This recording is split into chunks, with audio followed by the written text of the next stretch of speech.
கர்த்தருடைய நாமத்திற்கு மகிமை உண்டாகட்டும். இந்த நாளில் எந்த வசனத்தை உங்கள் மத்தியில் தியானிக்க வேண்டும் என்று சொல்லி நான் இதற்காய் ஜெபித்த பொழுது என் மனதிலே கர்த்தர் ஒரு வசனத்தை வைத்தார்.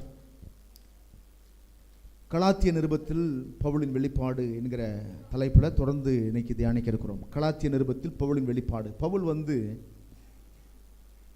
அப்போஸ்தலர்கள் ஆண்டவர் இயேசுவோடு கூட 24 மணி நேரமும் கூடவே இருந்தவர்கள். 3.5 வருட காலமாய் இயேசு கிறிஸ்துனுடைய போதனைகளை கேட்டு வளர்ந்தவர்கள். அவர் செய்த அற்புதங்களை எல்லாம் பார்த்து வளர்ந்தவர்கள். அவர்களுக்கே கிடைக்காத அநேக வெளிப்பாடுகளை பவுல் தன் வாழ்க்கையில் பெற்றுக்கொண்டு அந்த வெளிப்பாட்டின் அடிப்படையில் திருச்சபையை நடத்தினார். வெளிப்பாட்டின் அடிப்படையில் சபையை நடத்தினார்.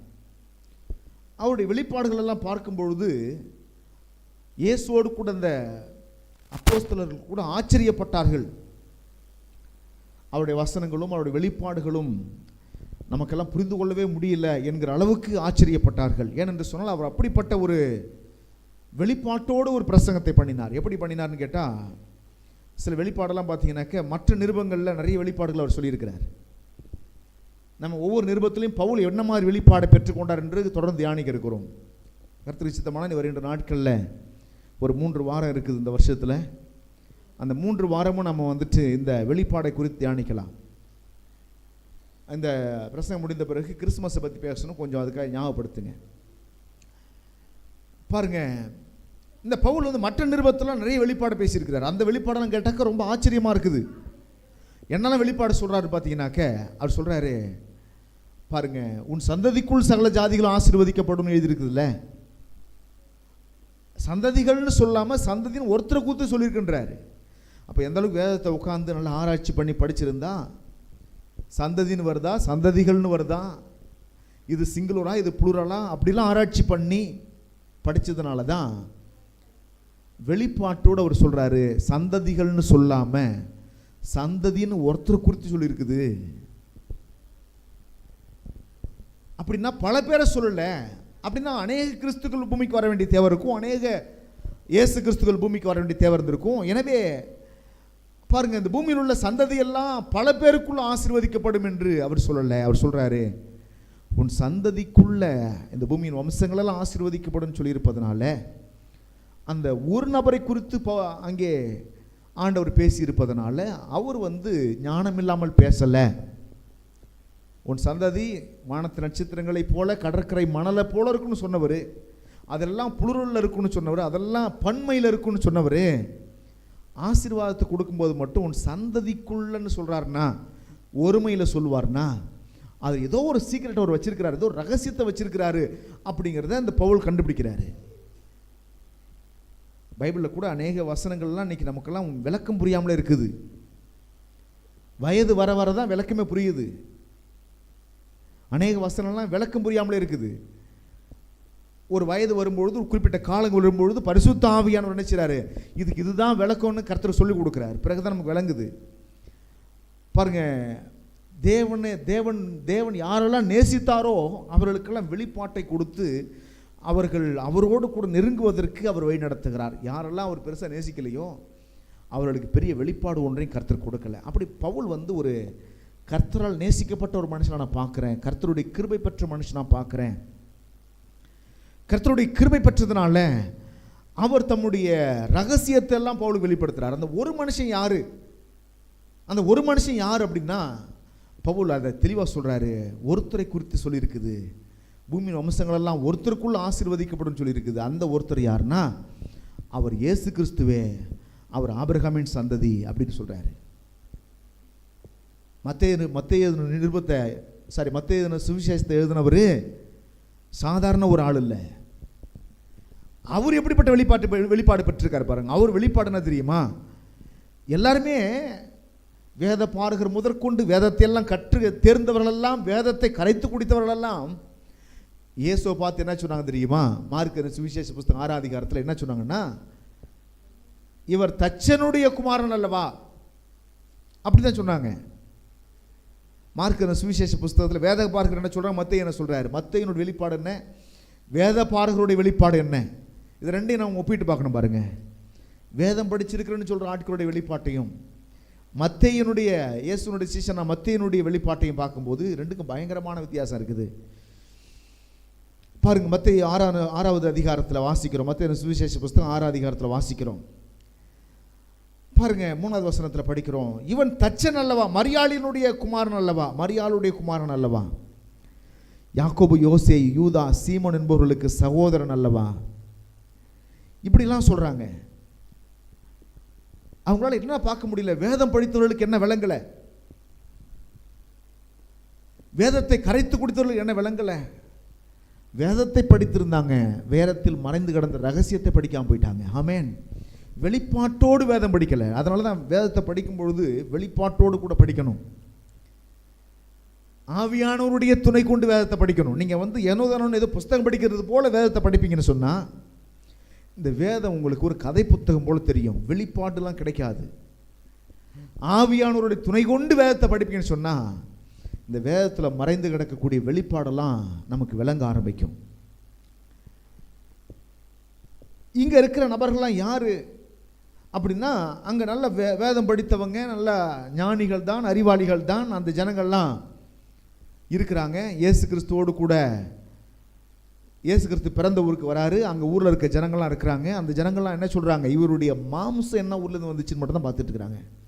இந்த மாம்சத்தை கூட ஒரு குறுகிய கால வரலாறை மட்டும்தான் உடையவங்களா இருக்காங்க. என்ன வரலாறு தெரியுமா, இவங்க இந்த இடத்துல அவங்க பாருங்க என்ன மாதிரி சொல்கிறாங்க பாருங்க, என்ன மாதிரி சொல்கிறாங்க பாருங்க. இந்த இடத்துல இவன் தச்சன் அல்லவா, மரியாளுடைய குமாரன் அல்லவா. இந்த இடத்துல பார்த்தீங்கன்னா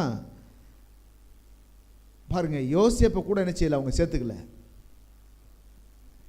யோசேப்பு கூட சேர்த்துக்கல, மரியாளுடைய குமாரன் அல்லவா அப்படிதான் சொல்றாங்க. ஆனா மத்தேயு எப்படி சொல்றாரு கேட்டீங்கன்னாக்க, மத்தேயுடைய வெளிப்பாடு என்ன, மத்தேயு சுவிசேஷ புத்தகம் 1வது அதிகாரத்தை நீங்க எடுப்பீங்கன்னு சொன்னா 1வது வசனம் எப்படியா சொல்லுது பாருங்க. மத்தேயுடைய வெளிப்பாடு என்ன, 1:1 என்ன சொல்லுது, ஆபிரகாமின் குமாரனாகிய தாவீதின் குமாரனான இயேசு கிறிஸ்துவனுடைய வம்ச வரலாறு. எப்படி சொல்றாரு பாருங்க, எப்படி சொல்றாரு. எங்க இருந்து ஆரம்பிச்சிருக்கணும், இந்த மத்தேயு எங்க இருந்து ஆரம்பிச்சிருக்கணும், ஆதாமின் குமாரனான்னு சொல்லி இருந்திருக்கலாம். ஆதாம் விட்டுட்டாரு, ஆபிரகாம் பிடிச்சிக்கிட்டாரு. ஆதாமை விட்டுட்டு ஆபிரகாம் பிடிக்க காரணம் என்ன, இப்போ ஆதாம் பிறந்தாரு, ஆதாமுக்கு அப்புறம் ஆதாம் உருவாக்கப்பட்டாரு, ஆதாமுக்கு அப்புறம் நிறைய ஜென்ரேஷன் வருது, நோவா காலம் வருது, நோவாக்கு அப்புறம் சேமிக்காம யாப்பேத்து வராங்க, அதுக்கப்புறம் பூமியில் ஜனங்கள்லாம் பெருகுறாங்க. அதுக்கப்புறம் ஒரு நாள் கர்த்தர் ஆபிரகாமை தெரிந்து கொள்றாரு. இப்போ ஆதாமை விட்டுட்டாரு, நோவாவை விட்டாரு, சேம விட்டாரு. இப்போ எங்க வந்திருக்கிறாரு, இந்த மத்தேயு ஆபிரகாம் கிட்ட வர்றாரு. ஆபிரகாமின் குமாரனான, ஏன் இப்படி ஆபிரகாம் கிட்ட வந்தார் அவரு அப்படின்னா, வாக்கு தத்துவம் உன் சந்ததிக்குள்ள பூமியின் வம்சங்களெல்லாம் ஆசீர்வதிக்கப்படுன்ற வாக்கு தத்துவம் யாருக்கு கொடுக்கப்படல, யாருக்கு கொடுக்கப்படல, ஆதாமுக்கு கொடுக்கப்படல, நோவாவுக்கு கொடுக்கப்படல, வேற எந்த மனுஷனுக்கு கொடுக்கப்படல, ஆபிரகாமுக்கு தான் கொடுத்தாரு. எனவே தான் இந்த மத்தேயு என்ன செய்றாரு, இவர் ஆபிரகாமின் சந்ததிங்கிறத நிலைநாட்டுவதற்கு தான் இந்த வசனத்தை எழுதும் பொழுது என்ன சொல்றாருனாக்க, இவர் ஆபிரகாமின் குமாரன்றாரு. ஆபிரகாமின் குமாரனாகிய தாவீதின் குமாரனான இயேசு கிறிஸ்துவனுடைய வம்ச வரலாறு. இப்போ தாவீது இணைச்சிக்கிறார். ஏன்னா தாவீதுக்கும் வாக்குத்தத்தம் கொடுக்கப்பட்டது. என்ன வாக்குத்தத்தம் கொடுக்கப்பட்டது தாவீதுக்கு அப்படின்னு சொன்னா, நீங்க ஜனங்க, இஸ்ரவேல் ஜனங்க பாருங்க, எங்களுக்கு ராஜா வேணும்னு சொல்லி எல்லாம் அடம் பிடிக்கிறாங்க. எங்களுக்கு ராஜா வேணும்னு அடம் பிடிக்கிறாங்க. ராஜா வேணும்னு அடம் பிடிச்ச உடனே கர்த்தர் என்ன செய்றாரு, ஒரு ராஜாவை நான் கொடுக்குறேன் அப்படின்னு ஒரு ராஜாவை கர்த்தர் கொடுக்கிறார். யார் ராஜாவை கொடுக்கிறார் அப்படின்னு பார்த்தீங்கன்னா பாருங்க, தாவீதை முதல்ல சவுலை கொடுக்கிறாரு அந்த ஜனங்களுக்கு. சவுல் கர்த்தருக்கு பிரியமில்லாத ஒரு ராஜா வாழ்றதுனால அவனை தள்ளிட்டு பிறகு என்ன செய்றாருன்னா, முதல்ல ஜனங்களுக்கு பிடிச்ச மாதிரி ஒரு ராஜாவை கர்த்தர் கொடுத்தாரு, பிறகு அவருக்கு பிடிச்ச மாதிரி ஒரு ராஜாவை கர்த்தர் கொடுத்தாரு. ஜனங்களை விரும்புகிற மாதிரி ஒரு ராஜாவை கொடுத்தாரு, பிறகு என்ன செய்றாரு, கர்த்தர் விரும்புகிற மாதிரி ஒரு ராஜாவை ஜனங்களுக்கு கொடுத்தாரு. அந்த ராஜா பேர் தான் தாவீது. அந்த ராஜா பேர் தான் தாவீது. ஏசாயா தீர்க்கதரிசியை கொண்டு ஆண்டவர் என்ன வெளிப்பாடை கொடுத்தாருனாக்க, என்ன வெளிப்பாடு கொடுத்தாருன்னா, பாருங்க, ஏசாயா தீர்க்கதரிசி புஸ்தகம் 11ஆம் அதிகாரத்தில் 1வது வசனத்தை படிக்கிறோம். 11வது வசனம், அதிகாரம் 1வது வசனம். ஈசா என்னும் அடிமரத்திலிருந்து ஒரு துளிர் தோன்றி, என்ன தோன்றுதான் சொல்லுங்க? ஈசா என்னும் அடிமரத்திலிருந்து ஒரு துளிர் தோன்றி. எத்தனை துளிர் தோன்றுதான்? எத்தனை துளிர் தோன்றுது? எல்லாம் சொல்லுங்க. ஒரு துளிர் தோன்றி. எல்லாம் சொல்லுங்க. ஈசா என்னும் அடிமரம் இருக்குது, அந்த அடிமரத்திலிருந்து பல துளிர் தோன்றலையா, ஒரு துளிர் தோன்றி. நம்ம ஏற்கனவே படித்தோம் இல்லையா? என்ன சொன்னார் ஆண்டவர்? உன் சந்ததிக்குள்ள சகல ஜாதிகளும், சந்ததிகள்னு சொல்லாம சந்ததின்னு ஒருத்தர் சொல்லியிருக்கிறாருல்ல. இப்போ அதே மாதிரி இந்த இடத்துல ஆண்டவர் மறுபடியும் எப்படி பேசுறாருன்னு கேட்டீங்கன்னா, ஏசாயா தீர்க்கதரிசியை கொண்டு ஈசா என்னும் அடிமரத்திலிருந்து ஒரு துளிர் தோன்றி அவன் வேர்களிலிருந்து கிளை எழும்பி செழிக்கும். இந்த ஒரு துளிர் யாரு? இந்த ஒரு துளிர் யாரு அப்படின்னா இயேசு கிறிஸ்து. எல்லாம் சொல்லுங்க. அந்த ஒரு துளிர் யாரு? இயேசு கிறிஸ்து. அந்த ஈசா யாருன்னு கேட்டீங்க. ஈசா யாருங்க அப்படின்னா, ஈசா என்பது தாவீதினுடைய அப்பா. ஈசா யாரு? தாவீதினுடைய.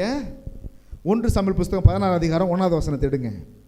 1 சாமுவேல் புஸ்தகம் 16 அதிகாரம் 1வது வசனம். நீங்கள் யாரும் பைபிள் படிக்க மாட்டீங்க போல் இருக்கு. நானே படிச்சுக்க வேண்டியதான் போல் இருக்கு.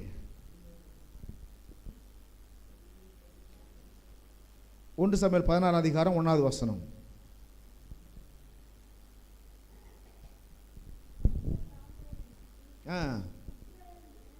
இஸ்ரவேலின் மேல் ராஜாவாய் இராதபடிக்கு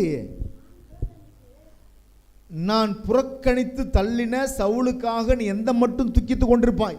சாமுவேலை பார்த்து சொல்றாரு, ஏன்பா நான் சவுல் என்ன செஞ்சிட்டேன்? தள்ளிட்டேன். ராஜாவாய் இராதபடி தள்ளிட்டேன். நீ அவனுக்காக நீ எந்த மட்டும் என்ன செஞ்சிருப்ப? துக்கிட்டு இருப்ப, துக்கித்து கொண்டிருப்ப. நீ உன் கொம்பை தைலத்தால் நிரப்பி கொண்டு வா, பெத்லகேமியன் ஆகிய ஈசாயினிடத்திற்கு. எல்லாம் கவனி. என்ன மாதிரி பாருங்க, என்ன மாதிரி கருத்து சொல்றாரு பாருங்க. உன் கொம்பை தைலத்தால் நிரப்பி கொண்டு வா, பெத்லகேமியன் ஆகிய ஈசாயினிடத்திற்கு உன்னை அனுப்புவேன். அவன் குமாரில் ஒருவனை நான் ராஜாவாக தெரிந்து கொண்டேன் என்றார். அதான் ஈசா என்னும் அடிமரத்திலிருந்து தோன்றின ஒரு துளிர். கர்த்தர் தாவீதை தெரிஞ்சுக்கிறாரு. தாவீது மூலமாக தாவீதுக்கு கர்த்தர் கொடுக்கிற வாக்குத்தத்தம், உன்னுடைய ராஜ்யம், உன் சிங்காசனம் என்றைக்கும் நிலைத்திருக்கும். உன் சிங்காசனம் என்றைக்கும் இன்னைக்கும் நிலைச்சிருக்கு. பாருங்க, அந்த சிங்காசனத்தில் உட்கார்ந்துருக்கிற யாருன்னா ஆண்டவர் இயேசு கிறிஸ்து ராஜாவாக உட்கார்ந்திருக்கிறார். கைகளை திரைக்கத்த நன்றி சொல்லலாமா? ஹல்லேலூயா. இதெல்லாம் வெளிப்பாடு, தேவ மனிதர்கள் பெற்றுக்கொண்ட வெளிப்பாடு.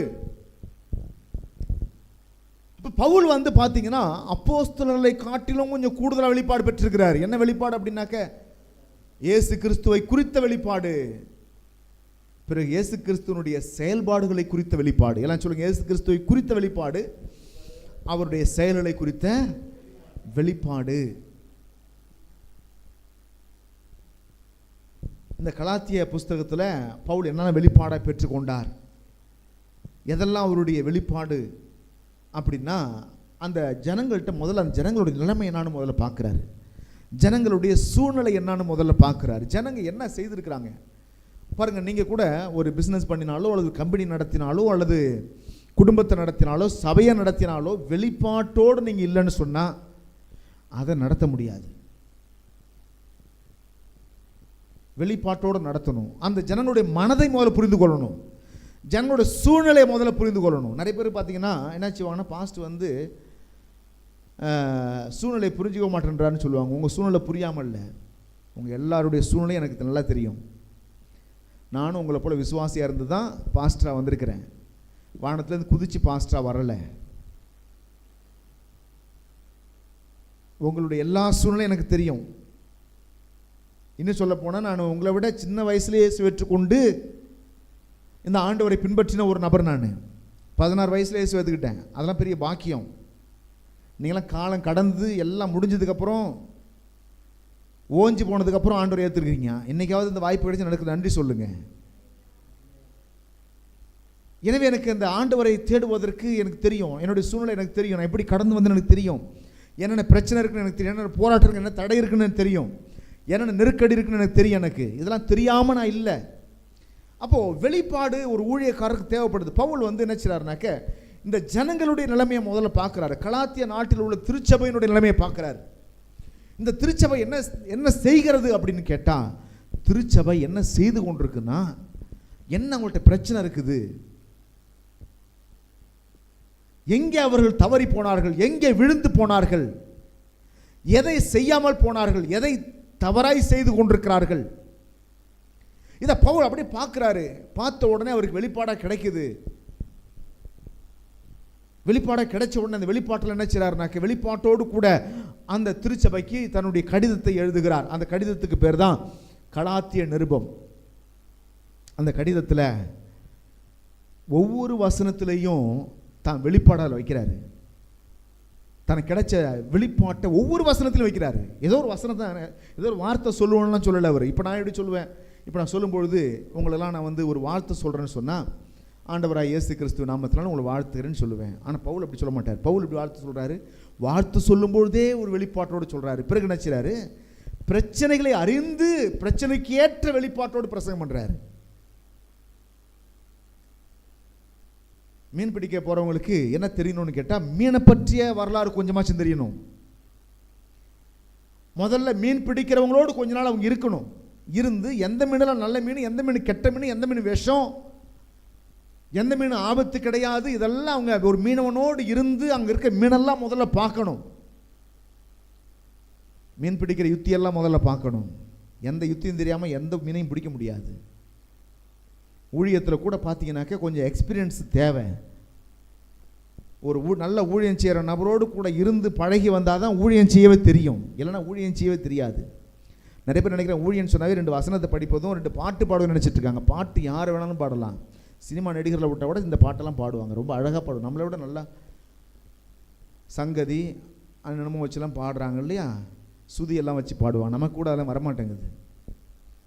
நல்லாவே பாடுவாங்க. பாட தெரிஞ்சவங்களாம் ஊழியக்காரராக மாற முடியாது. ஊழியன்னாக்க முதல்ல கற்றுக்கொள்ளணும். ஒரு எக்ஸ்பீரியன்ஸ் தேவை. இயேசு கிறிஸ்து உங்களை மீன்களை பிடிக்கிறவங்களா மாத்திரேன், எல்லாம் ஆளுக்கு ஒரு பைபிள் எடுத்துக்கங்க, ஆளாளுக்கு ஊழியத்துக்கு போங்க, அவங்க பாட்டுக்கு செய்யுங்கலாம் விடலை. 3.5 வருஷம் உட்கார வைத்து ட்ரைனிங் கொடுத்தார். ட்ரைனிங் ரொம்ப கடுமையாக இருந்துச்சு. சில சமயத்தில் நல்லா இருக்கும், சில சமயத்தில் கடுமையாக இருக்கும். சில நேரத்தில் பிரியாணி கிடைக்கும், சில நேரத்தில் சாப்பாடு கூட கிடைக்காது. பசியில் போயிட்டு போகிற வழியில் இருக்கிற கதிரெல்லாம் கொஞ்சம் திங்கிற அளவுக்கு சூழ்நிலை போயிடுது. சில சமயத்தில் போதும் போதுன்ற அளவுக்கு விருந்து வீட்டுக்கு அழைச்சிட்டு போகிறாரு, கல்யாண வீட்டுக்கு அழைச்சிட்டு போகிறாரு. சில சமயத்தில் திட்டுறாரு, சில சமயத்தில் அன்பாக பேசுகிறாரு. சாட்டை எடுத்துக்கிட்டு அங்கே இருக்கிற வியாபாரம் செய்யக்கூட அத்தனை பேரையும் அடித்தாருன்னு வசனம் சொல்லுது. அடித்து விரட்டினார். அவங்களுடைய காசுக்காரருடைய பலகையெல்லாம் கவிழ்த்து போட்டாராம். எப்படி இருந்திருப்பான்னு நினைக்கிறீங்க? அவருடைய முகம் எப்படி இருந்திருக்குன்னு நினைக்கிறீங்க? ட்ரைனிங் பீரியட் வந்து எப்பொழுதுமே ரொம்ப கடுமையாக இருக்கும். ஆண்டவர் இயேசுகிட்ட அப்படி தான் ட்ரைனிங் எடுத்தாங்க. பாருங்க, கூட இருந்து மீன்களை பிடிக்கலாம் கற்றுக்கணும். கற்றுக்காமல் வந்து என்ன செய்ய முடியாது, மீன்லாம் பிடிக்கவே முடியாது. முதல்ல தண்ணியை பற்றி தெரியணும், காற்றை பற்றி தெரியணும், படகை பற்றி தெரியணும். எல்லாவற்றை பற்றியும் ஓரளவு தெரிஞ்சால் மட்டும்தான் அந்த பிஸ்னஸில் போய் இறங்க முடியும். வெளிப்பாட்டோடு கூட இருக்கணும்னா முதல்ல கற்றுக்கணும். எங்கேயாவது ஒரு இடத்துல உட்காந்து வசனத்தை கூட ஒரு சில இடத்த கற்றுக்கிட்டால் தான் புரியும் நமக்கு. இல்லைன்னா வசனமே புரியாது. ஏன்னா இப்போ நான் கூட பார்த்தீங்கன்னா ஒரு பாரம்பரியமான ஒரு திருச்சபையில் ரட்சிக்கப்பட்டேன். நீண்ட நாட்களாக இருந்தேன். வசனத்தை எனக்கு என்ன செய்வாங்கனாக்க, அவங்களுக்கு பிடிச்ச மாதிரி 4 வசனத்தை எடுத்து வச்சுக்கிட்டு கீழ்ப்படுகிறது எப்படி, தாழ்மையாக இருப்பது எப்படி, இதை தான் பேசிகிட்டே இருப்பாங்க. பரிசுத்தமாக இருப்பது எப்படி, அதை செய்கிறது எப்படி, இதை செய்கிறது, இப்படி தான் போயிட்டு இருக்குமே ஒழிய இயேசு கிறிஸ்துவை குறித்த வெளிப்பாடை சொல்லாமல் போயிட்டாங்க. அதனால் நிறைய விஷயம் வெளிப்பாடுலாம் போயிடுச்சு. பொருளாதாரத்தை குறித்த வெளிப்பாடு இல்லை, ஆசீர்வாதத்தை குறித்த வெளிப்பாடு இல்லை, வியாதியை குறித்த வெளிப்பாடு இல்லை, கர்த்தருடைய சுகமளிக்கிற வல்லமையை குறித்த வெளிப்பாடு இல்லை. அவங்களுக்கு தெரிஞ்சதெல்லாம் 1 2 தான். கீழ்ப்படியணும், கீழ்ப்படி கீழ்ப்படி கீழ்ப்படி, தாழ்மையாயிரு தாழ்மை. ஏற்கனவே ரொம்ப தாழ்ந்து தான் கிடக்கிறோம். வாழ்க்கையில் எல்லாராலையும் தாழ்த்தப்பட்டு தானே கிடக்கிறோம், கீழே தானே கிடக்கிறோம். இன்னும் நான் தாழ்த்துறது, இன்னும் கீழே போகிறோன்னு சொல்கிறீங்க. இன்னும் எங்கே போகணும் நாங்கள்? பவுல் ஒவ்வொரு வசனத்திலையும் தன்னுடைய வெளிப்பாட வைக்கிறார். ஒவ்வொரு வசனத்திலையும் எந்த அளவுக்கு அவருடைய பாரத்தை நான் புரிந்து கொள்றேன்னு சொன்னா, அவருடைய பாரம் எப்படிப்பட்டதுன்னு சொன்னா, நான் ஒரு வார்த்தையை கூட பிரயோஜனம் இல்லாமல் பேசக்கூடாது என்ற பாரம் பவுலுக்குள்ள இருந்திருக்கிறது. என்னுடைய ஒவ்வொரு வார்த்தையிலேயும் வெளிப்பாடுகள் இருக்க வேண்டும் என்ற ஒரு ஆசை, விருப்பம் பவுலுக்குள்ள இருக்கிறத நான் பார்க்கிறேன். ஆமென். ஒவ்வொரு வார்த்தையிலையும் அதில் முதல்ல நீ பாருங்க, கலாத்தியர் நிருபத்தை எடுத்துக்கொண்டு அதில் 1வது வசனத்தை நீங்கள் படிப்பீங்கன்னு சொன்னாக்க என்ன மாதிரி வெளிப்பாடு, அதில் கூட ஒரு என்ன சொல்கிறாரு, ஒன்றும் இல்லை, அவர் சொல்ல வந்த விஷயத்தை நான் சுருக்கமாக சொல்கிறேன். என்ன சொல்கிறாரு அப்படின்னா, நான் மனுஷனாலும் மனுஷன் மூலமாயும் அல்ல. பாருங்கள், பிதாவாகிய தேவனால் இயேசு கிறிஸ்து மூலமாக அப்போஸ்தலனாக இருக்கும்படி நான் என்ன செஞ்சேன், தெரிந்து கொள்ளப்பட்டேன். ரொம்ப எளிமையாக முடிச்சிருக்கலாம். எல்லாம் கவனிங்க, எப்படி சொல்லியிருக்கலாம், இப்படி சொல்லியிருக்கலாம் இல்லையா, எப்படி சொல்லியிருக்கலாம், நான் மனுஷன் யாரும் என்னை அப்பாயின்மெண்ட் பண்ணலைங்க, மனுஷன் யார் என்னை அப்போஸ்தலனை நியமிக்கல, பிதாவாகிய தேவன் இயேசு கிறிஸ்து என்ன அப்போஸ்தலனை நியமிச்சார்னு சொல்லியிருந்திருக்கலாம். ஆனால் பவுல் இப்படி சொல்கிறார் பாருங்க, அந்த வசனத்தை படிக்கிறேன், அதில் உள்ள அந்த வெளிப்பாடை மட்டும் பார்க்க போகிறோம். என்ன வெளிப்பாடு தான் ஒரு பவுலுக்கு உண்டாயிருந்துச்சு, அதை மட்டும் நம்ம பார்க்கலாம் பாருங்க. 1ஆம் வசனத்தை படிக்கிறோம். மனுஷராலும் அல்ல, மனுஷன் மூலமாயும் அல்ல, இயேசு கிறிஸ்துவினாலும் அவரை மரித்தோரிலிருந்து எழுப்பின பிதாவாகிய தேவனாலும். இதெல்லாம் சொல்றாருன்னா என்ன காரணம், இந்த இடத்துல கூட ஒரு வெளிப்பாடை வைக்கிறார். என்ன வெளிப்பாடுனா, இது கேட்குறவங்க எந்த எந்த அறிவை அடையணும், இதை கேட்குறவங்க என்ன மாதிரி வெளிப்பாடை பெற்றுக்கொள்ளணும் அப்படின்னா அவர் சொல்றாருன்னா, இயேசு கிறிஸ்து இருக்கிறார்ல, அவர் யார் தெரியுமா, உயிரோடு கூட எழுந்தவர். கையெழுத்து நடி சொல்லலாமா, என்ன மாதிரி வெளிப்பாடு பாருங்க. இதை போய் யாருக்கு சொல்றாரு, கலாத்திய திருச்சபைக்கு சொல்றாரு. என்ன சொல்றாருன்னா, இயேசு கிறிஸ்து யாரு, உயிரோடு கூட எழுந்தவர். சரி, எப்படி எழுந்தாரு, அவரை ஒருத்தர் எழுப்பினார். எழுப்பினவருக்கு பேர் என்ன, பிதாவாகிய தேவன். இப்ப எல்லாருக்கும் புரியுதா உங்களுக்கு, ஒரு சின்ன வார்த்தை தானே, ஒரு வாக்கியம் தானே, ஒரு வசனம் தானேன்னு பவுல் என்ன செய்யல, பிரசங்கம் பண்ணல. அந்த வசனத்துக்குள்ள என்னெல்லாம் வைக்கிறார் பாருங்க. இயேசு கிறிஸ்துவினாலும், அந்த இயேசு கிறிஸ்து யாரு,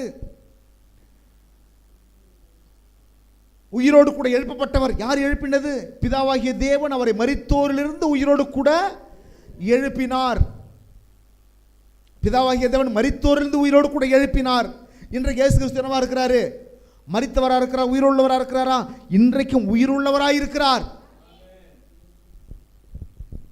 பாருங்க, என் ஆண்டவர் உயிரோடு கூட இருக்கிறார்னு சொன்னா, இந்த உலகத்தில் என்னால் முடியாத காரியம் ஒன்றுமே இல்லை, எனக்கு கொடுக்க முடியாத காரியம் ஒன்றுமே கிடையாது. எனக்காக எல்லாவற்றையும் என் தேவன் செய்து முடிப்பார். திரும்ப விசுவாசிக்கிறீங்க? இந்த வெளிப்பாடை ஜனங்க பெற்றுக்கொள்ளணுங்கிறதுல பவுல் வாஞ்சியா இருக்கிறார். உங்கள் தேவன் யார் தெரியுமா, உங்கள் தேவன் உயிரோடு கூட எழுந்த தேவன், உயிருள்ள தேவன். இப்போ இந்த ஒரு வசனத்தில் என்னெல்லாம் நம்ம கற்றுக்கொள்றோம் அப்படின்னா, அவர்தான் ஊழியர்களை உருவாக்குகிற தேவன். இதெல்லாம் பார்க்குறோம் பாருங்க. அவர் யார், அவர் யாரு, அவர் இயேசு கிறிஸ்து யாரு அப்படின்னா, மரித்தோரிலிருந்து உயிரோடு கூட எழுந்தவர். அவரை எழுப்பினது யாருனாக்க பிதாவாகிய தேவன். பவுலை ஊழியத்துக்கு அனுப்பினது யாருன்னு கேட்டாக்க, இயேசு கிறிஸ்துவும் பிதாவாகிய தேவனும் ஒன்றிணைந்து அப்போஸ்தலனாக ஏற்படுத்தி இருக்கிறார். அப்போ ஊழியம் என்பது நாமளா எடுத்துக்கிற ஒன்று கிடையாது, கர்த்தரே நம்ம ஏற்படுத்துகிற ஒன்று. எத்தனை பேர் விசுவாசிக்கிறீங்க? ஆமென் சொல்லலாமா? கர்த்தரே ஏற்படுத்துறாரு. சில பேர் தெரிந்து கொள்றார், இதுக்குன்னே தெரிந்து கொள்றாரு, இந்த வேலைக்கு நீ வா. இயேசு கிறிஸ்து தெரியாத படித்தவங்க இருக்கிறாங்களா? இயேசு கிறிஸ்து தெரியாத பணக்காரங்க இருக்கிறாங்களா? பைபிள் படிச்சு பாருங்க. இயேசு கிறிஸ்துவோடு கூட எத்தனையோ பணக்காரர்கள் இயேசு கிறிஸ்துவோடு கூட வாழ்ந்தார்கள். அவரோடு கூட ஜெபம் பண்ணி, அவர்கிட்ட ஜெபம் பண்ணி அற்புதங்களை பெற்றுக்கொண்டார்கள். அவர் நினைச்சிருந்தா பணக்காரங்களை பூரா என்ன செஞ்சிருக்கலாம், ஊழியத்திற்கு அழைச்சிருக்கலாம், படித்தவங்களை பூரா ஊழியத்திற்கு அழைச்சிருக்கலாம். ஆனால் அவர் தெரிவு செய்ததெல்லாம் பாருங்க, அவங்க நினைச்சு பார்க்காத நபர்கள். அதாவது என்னெல்லாம் கர்த்தர் அழைக்க மாட்டார் நினைக்கும் பொழுது நீ வான்னு அழைச்சார் ஆண்டவர். ஆமேன். அதனால தான் ஆண்டவர் எதை பார்த்து ஊழியத்துக்கு அழைக்கல தெரியுமா, தகுதியை பார்க்கறது கிடையாது. நாமளாக வாழன்ற ஊழியத்துக்கு போகிறது ஒரு ரகம் இருக்குது, கர்த்தர் அழைத்து வருவது ஒரு ரகம் இருக்குது. இது ரெண்டில் எது சிறந்ததுன்னு கேட்டீங்கன்னா, கர்த்தர் அழைத்து வருவது தான் சிறந்தது. ஏன்னா நீங்களாக ஊழித்து வந்தீங்கன்னா உங்களுக்கு ஆண்டவர் என்ன செய்வார், கர்த்தர் அழைக்கணும், நாமளாவும் போகணும். 2 காரியம் நடக்கணும் பாருங்க. இது 2மே இருக்கணும். கர்த்தர் ஊழியத்துக்கு அழைக்கணும், நாமளாவும் என்ன செய்யணும், ஊழியத்துக்குன்னு அர்ப்பணிக்கணும். இப்போ கர்த்தர் மட்டும் அழைக்கிறார், நான் வரல அப்படின்னு இருக்கக்கூடாது. நான் மட்டும் வந்திருக்கிறேன், கர்த்தர் அழைக்கணும்னு இருக்கக்கூடாது. கர்த்தரும் அழைக்கணும், நானும் வாஞ்சை உள்ளவனாக இருக்கணும், கர்த்தருக்கா ஊழியம் செய்யணுன்ற வாஞ்சை உள்ளவனாக இருக்கணும். அப்போ கர்த்தர் பயன்படுத்த மாட்டார். வாஞ்சை இருக்கிறவன தான் கர்த்தர் பயன்படுத்துவார். விருப்பமே இல்லாத ஒரு ஆளை கர்த்தர் பயன்படுத்துவார்னா பயன்படுத்தவே மாட்டார். பவுலுக்குள்ள வாஞ்சை இருந்துச்சு. என்ன வாஞ்சை இருந்துச்சு? யெகோவா தேவனுக்கு எதையாவது செய்ய வேண்டும் என்ற வாஞ்சை இருந்துச்சு. நல்லா படிச்சு பாருங்க நீங்க. He is busy man. He is not lazy. அவன் ஒரு சோம்பேறி கிடையாது, உட்கார்ந்து தூங்குகிறவன் கிடையாது, அலட்சியம் பண்றவன் கிடையாது. யெகோவா தேவனுக்காக இரவும் பகலும் அவர் வேதத்தை தியானித்து வைராக்கியமாய் வாழக்கூடியவன். வைராக்கியமாக வாழக்கூடியவன், பாரம்பரியங்களை குறித்து வைராக்கியம் உள்ளவன் என்று அவனை குறித்து சொல்றான். என்னுடைய பிதாக்களுடைய பாரம்பரியங்களை குறித்து வைராக்கியம் உள்ளவனாய் இருந்தேன் சொல்றான். 8ஆம் நாளில் விருத்த சேதம் பண்ணப்பட்டவன் சொல்றான். என்ன மாதிரி வெளிப்பாடை பார்த்தீங்களா? என்ன மாதிரி வெளிப்பாடை பார்த்தீங்களா? இந்த பவுல் ஆண்டவருக்காக என்ன செய்கிறாரு? பிரயாசப்படுறாரு. என்னெல்லாம் பிரயாசப்படுறாரு நீங்கள் எடுத்து படித்து பாருங்க. அப்போஸ்தலர் நடபடி புஸ்தகம், அப்போஸ்தலருடைய நடபடி புஸ்தகம் 9ஆம் அதிகாரத்தை எடுத்து படிப்பீங்கன்னா, இந்த யெகோவா தேவனுக்கு எதிராய் அல்லது யெகோவா தேவனை ஆராதிக்காமல் இயேசு கிறிஸ்து என்கிற மனுஷனை ஆராதிக்கிற ஜனங்களை பூரா கட்டி கொண்டு அவர்களை சிறைச்சாலையில் அடைக்கிற வேலையில் பிஸியாக இருந்தான். ஆமென். என்ன நினைச்சான் பவுல்? இதுதான் எனக்கு கடவுள் கொடுத்துருக்கிற ஊழியம். என்ன ஊழியம்? இந்த யெகோவா தேவனுக்கு விரோதமாக எழுப்பி இருக்கிற கூட்டத்தை பூரா கட்டி பிடிச்சிட்டு கைது பண்ணி கொண்டு அவர்களை என்ன செய்யணும்? நான் சிறைச்சாலையில் அடைத்து அவர்களை துன்பப்படுத்துவது தான். அவர்கள் அந்த கொள்கையை விட்டு அவரை மனம் திரும்ப வைக்கிறது தான் நான் யெகோவா தேவனுக்கு செய்கிற ஊழியம் நினச்சி பயங்கர பிஸியாக ஓடிக்கிட்டு இருந்த மனுஷன். அப்படி ஒரு நாள் ஓடும்பொழுது தான் கர்த்தர் அவனை தொடராரு, அவனை சந்திக்கிறாரு. பிறகு அவன் ஆண்டவர்கிட்ட கேட்குறான், ஆண்டவர் நான் என்ன செய்ய சித்தமாக இருக்கீன்னு கேட்குறான். ஆண்டவர் சொல்கிறாரு, என்ன சொல்கிறாரு? எடுத்து படிக்கலாமா? எடுத்துட்டீங்களா? நான் வசனத்தை சொன்னாலும் தேடி தான் நடப்பீங்க. நீங்கள் வசனத்தை சொன்னால் கூட போட்டிக்கு தான் இருப்பீங்களே தவிர ஒரு நாள் படிக்க மாட்டீங்க. ஏன்னா அவ்வளோ தூரம் வசனத்தை வீட்டில் உட்காந்து படிக்கிறீங்க. கர்த்தர் உங்களை ஆசீர்வதிப்பார். எடுத்துக்கொண்டு படிக்கலாம் பாருங்க. 6ஆம் வசனம், 9ஆம் அதிகாரம் 6ஆம் வசனம். அப்போஸ்தலர் 9ஆம் அதிகாரம் 6ஆம் வசனம். அவன் நடுங்கி திகைத்த, ஆண்டவரே நான் என்ன செய்ய சித்தமாயிருக்கிறேன்? என்ன செய்ய சித்தமாயிருக்கிறீர்? அதற்கு கர்த்தர், நீ எழுந்து பட்டணத்துக்குள்ளே போ, நீ செய்ய வேண்டியது அங்கே உனக்கு. அதாவது யாருக்கெல்லாம் சித்தம் செய்யணும்னு ஆசையோ அவர்களுக்கு தான் தம்முடைய சித்தத்தை வெளிப்படுத்துறாரு கர்த்தர். கையெழுத்தி கர்த்தர் நன்றி சொல்லலாமா? சித்தம் செய்ய விருப்பமே இல்லாத ஆளுக்கு வெளிப்படுத்தின பிரயோஜனம் உண்டு. சித்தம் செய்ய வாஞ்சை இருக்கிற ஆட்களுக்கு கர்த்தர் வெளிப்படுத்துறாரு. ஆமென். ஆண்டவர் என்னை பயன்படுத்த, ஆண்டவர் எனக்கு எந்த ஊருக்கு அனுப்புறீங்க சொல்லுங்க, ஆண்டவர் எனக்கு யார்கிட்ட பேசுன்னு சொல்றீங்க சொல்லுங்க, ஆண்டவர் எனக்கு வெளிப்படுத்துங்க, இந்த எந்த நபருக்கு நான் சொல்லுங்க தெரியல, நான் வீட்டில் உட்காந்துருக்கிறேன் எனக்கு காட்டுங்க. அப்படி ஜெபம் பண்ணிட்டு ஆண்டவர்கிட்ட கேட்குறவங்கள்ட்ட ஆண்டவர் சொல்லுவார், நீ நேரம் அந்த தெருவுக்கு போ, இந்த மனுஷன்கிட்ட போ, இந்த மனுஷனுக்கு இயேசுவை பற்றி சொல்லு, இந்த மனுஷனுக்காக ஜெபம் பண்ணு, இந்த மனுஷனுக்கு சுவிசேஷத்தை பிரசங்கி அப்படின்னு கர்த்தர் சொல்லி கொடுப்பாரு. எப்படா மழை வரும், எப்படா லீவு வரும், எப்படா சபை நடத்தாமல் போவார் பாஸ்டர், எப்படா வீட்டில் தூங்கலாம், படம் பார்க்கலாம்,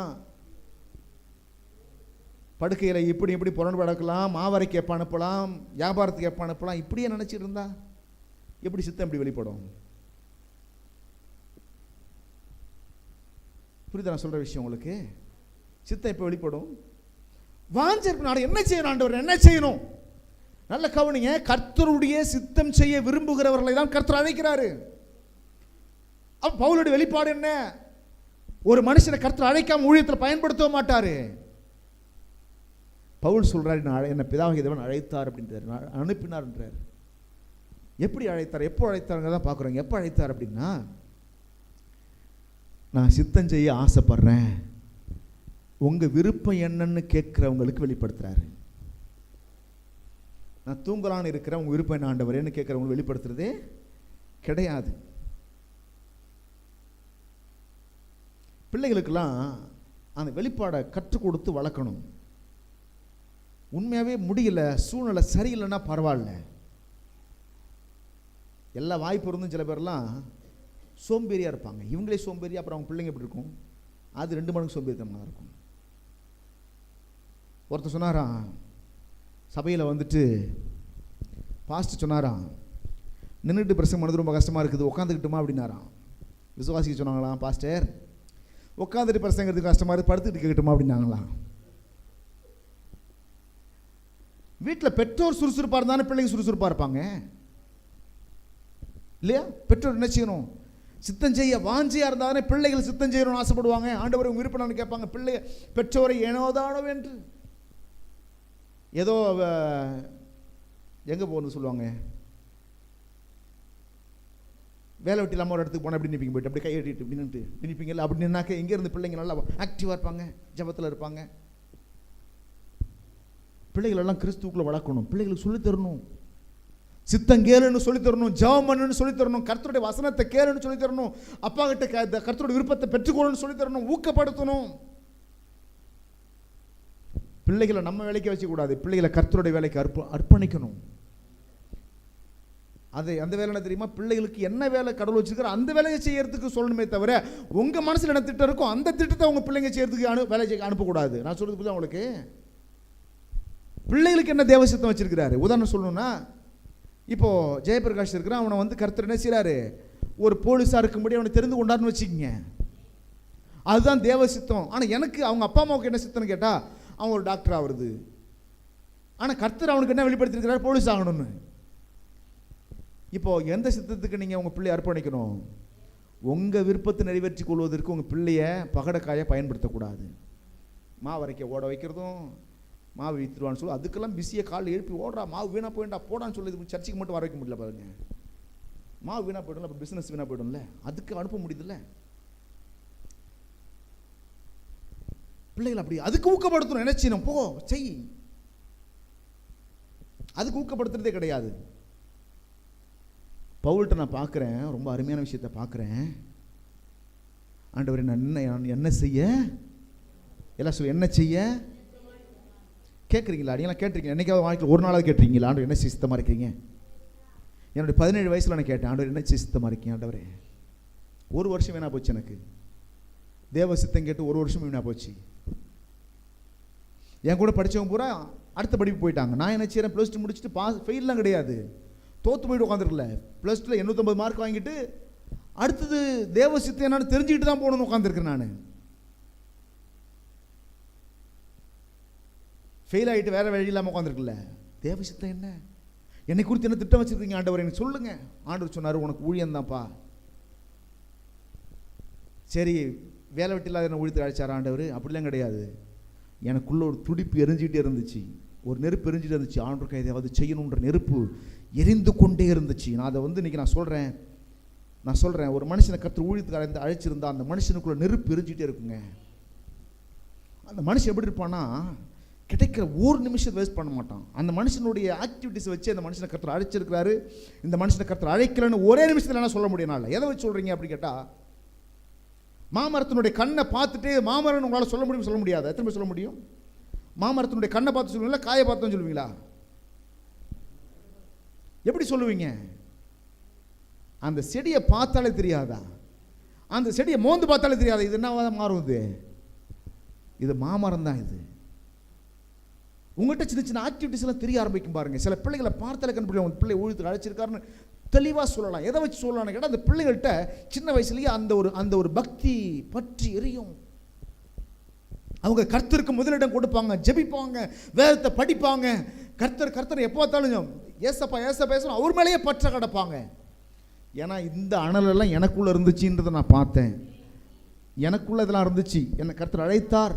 எனக்கு அழைக்கிறதுக்கு முன்னாடியே இந்த நெருப்பு எனக்குள்ளே எரிஞ்சிக்கிட்டு இருந்துச்சு. ஆண்டவருக்கு எதையாவது செய்யணுன்ற ஒரு வாஞ்சை.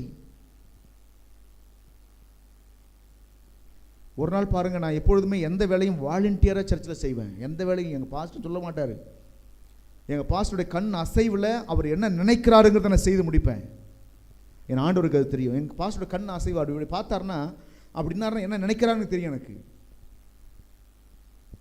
அப்போ எந்த அளவுக்கு ஒரு மைனூட்டை வாட்ச் பண்ணி அவருடைய மனசில் என்ன நினைக்கிறாருங்கிறத முதற்கொண்டு அப்படியே ஆராய்ச்சி பண்ணி இதுதான் பாஸ்டர் நினைக்கிறாருங்கிறதெல்லாம் தெரிந்து கொண்டு செய்வேன். அந்த காரியத்தை செய்து முடிப்பேன். நம்ம ஜனங்களாம் எப்படி இருக்காங்கன்னா, பாஸ்ட் மனதை புரிஞ்சு வச்சுக்கிறாங்க. எதுக்கு தெரியுமா? கோவப்படுத்துறதுக்கு, டென்ஷன் பண்ணுறதுக்கு. என்ன செஞ்சால் பாஸ்ட் டென்ஷன் ஆவார், அதை செய்வோம். நான் எங்கள் பாஸ்ட்டுக்கு என்ன செஞ்சால் அவருக்கு பிடிக்குமோ, ஆண்டவருக்கு பிடிக்குமோ அதை செஞ்சேன். நான் அதுக்கு நான் தெரிஞ்சு வச்சுருந்தேன். நம்ம ஜனங்க தெரிஞ்சு வச்சுருக்கிறாங்க எப்படிடா டென்ஷன் பண்ணலாம். நான் கேட்குறேன், இன்னைக்கு 1000 ரூபா சம்பளம் இந்த இடத்துல சர்ச்சைக்கு கொடுத்தா எத்தனை பேர் சர்ச்சைக்கு வந்திருப்பீங்க? உங்கள் பிள்ளைகளுக்கெல்லாம் 1000 ரூபான்னு சொன்னால் என்ன செஞ்சுருப்பீங்க? ராகுலை கொண்டு வந்து வந்துட்டீங்களா? ராகுல் 1000 ரூபா தரேன் நான், கொண்டு வந்து வந்துட்டீங்களா? எப்படி கொண்டு வந்திருப்பீங்க? மழை பெய்யுதுங்க, கொண்டு வருவீங்களா?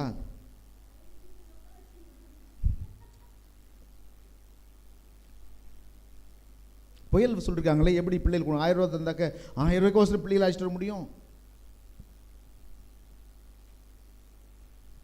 நீங்கள் எந்த அளவுக்கு கர்த்தர் மேலே அன்பு வச்சிருக்கீங்கன்னு தெரியுதா உங்களுக்கு? உங்களுடைய பலவீனம் உங்களுக்கு தெரியுதா? நீங்கள் எந்த அளவுக்கு கர்த்தரை ஏமாத்துறீங்க உங்களுக்கு தெரியுதா உங்களுக்கு? எதுக்கு நீங்கள் கர்த்தருடைய சித்தம் அறிஞ்சிட்டீங்களா? அந்த அனல் எரியுதா உங்களுக்குள்ள? அன்பு எரியுதா? பாட்டு மட்டும் பாடுறோம்.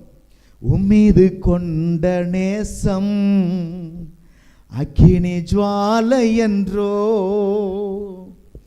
தண்ணீரோ வெள்ளங்களோ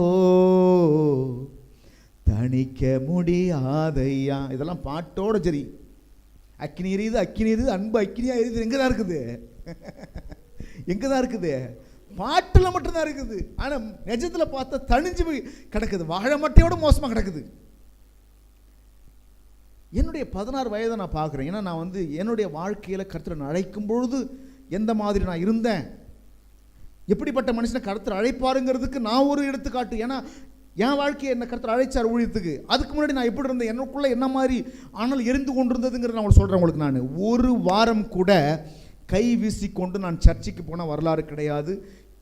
குறைந்தபட்சம் 2 நபர்களையாவது சபைக்கு அழைத்துக்கிட்டு போகாமல் நான் போன வரலாறு கிடையாது. என் தேவன் அதை அறிவார். உங்க வரலாறு என்ன தெரியுமா? ஒரு வாரமாவது ஒரு நபரையாவது அழைச்சிக்கிட்டு வந்த வரலாறே கிடையாது.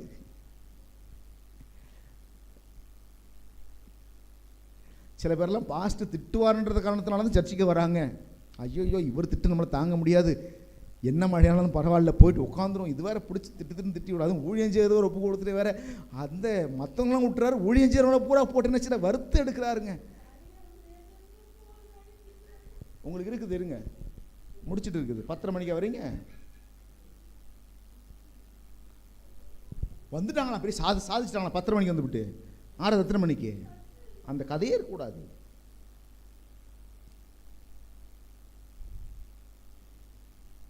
ஆனால் எரியுதா? அக்கினி எரியுது. எத்தனை பேர் அக்கினி எரிஞ்சிட்டு இருக்குது?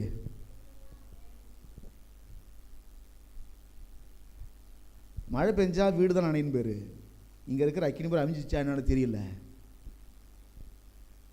பாட்டு மட்டும் முடிய பாட வேண்டியது. உம்மீது கொண்ட நேசம் அக்கினி ஜுவாலை என்றோ. இன்னும் சில பேர்லாம் படுத்துக்கிட்டே தூங்கிக்கிட்டே உம்மீது கொண்ட நேசம். வீட்டில் படுத்துக்கிட்டு, சர்ச்சுக்கு வராம எங்க படுத்துக்கிட்டு?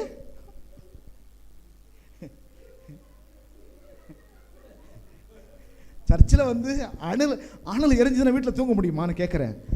அடாமழை போயிட்டு விடாம புயல் தான் அடிக்கட்டுமே. ஏன்னா பறந்த தூக்கிட்டு போய் அடுத்த ஊர்லேயே போட்டு போதும்ல. படுத்து வீட்டில் தூங்கிக்கிட்டு மழைக்கு அதுக்கும் நல்லா ஜில்லுன்னு இருக்கும். போர்வையை போத்துனா எந்த நேரம் இருந்தாலும் தூக்கம் வரும். நைட்டில் மட்டும் இல்லை, பகல்லையே தூக்கம் வரும். இந்த நாளில் பாட வேண்டியது உம்மீது கொண்ட நேசம். உட்காந்து பாடினா கூட பரவாயில்லைங்க, படுத்துக்கிட்டே. ஊழியம் செய்கிறவங்கள கர்த்தர் ஊழியத்தில் அழைக்கப்பட்ட மனுஷனை மூளையில் பார்த்துடலாம். இந்த சிம்டம்ஸில் என்னன்னா, நீ ஊழியத்துக்கு தகுதி இல்லைப்பா, நீ என்ன செய்யணுன்னு உன் வேலையை பார்த்துட்டு போயிட்டே இரு. You are not fit to the ministry. ஊழியம் செய்கிறவங்களுக்கு ஊழியத்திலிருந்து அவனை ஊழியத்துக்கு அழைக்கப்பட்ட மனுஷனை ஊழியத்தை விட்டு அவனை பிரிச்சுட்டீங்கன்னா போதுமான செத்தே போயிடுவாங்க. மீன் தண்ணிக்குள்ள மட்டும்தான் இருக்கும், தண்ணி விட்டு விழுந்து என்ன ஆகும்? செத்துடும். ஊழியத்துக்கு அழைக்கப்பட்ட மனுஷனால ஊழியம் செய்யாம இருக்க முடியாது. அந்த வேலையை அவன் நிறுத்திட்டான்னு சொன்னாக்க அவன் செத்துருவான்.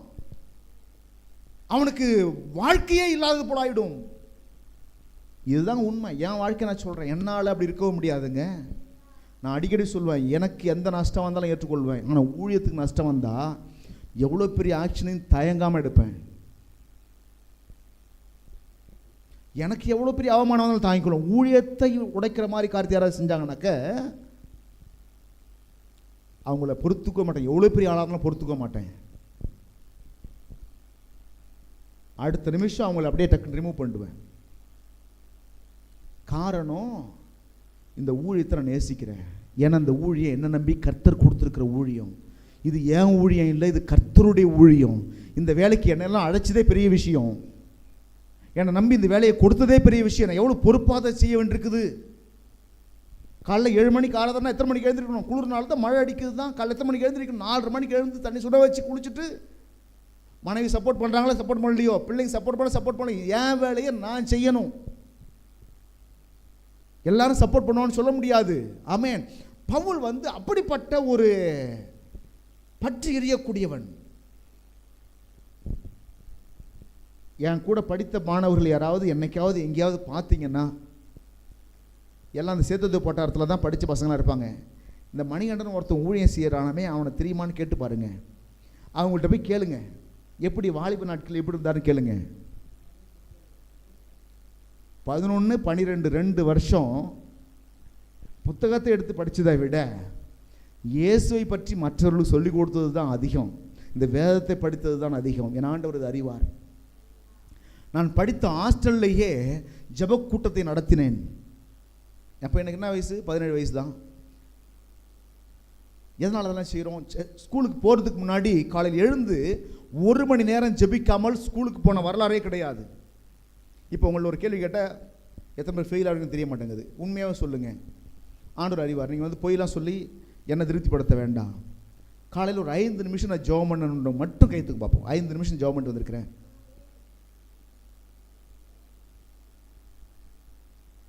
ஏன்னா சில பேர்லாம் நான் தான் எழுப்பினேன். அவங்க ஜெபம் பண்ணதை நான் பார்க்கவே கிடையாது. எல்லாம் கவனிங்க. நம்முடைய பக்தி எப்படி இருக்கு பார்த்தீங்களா?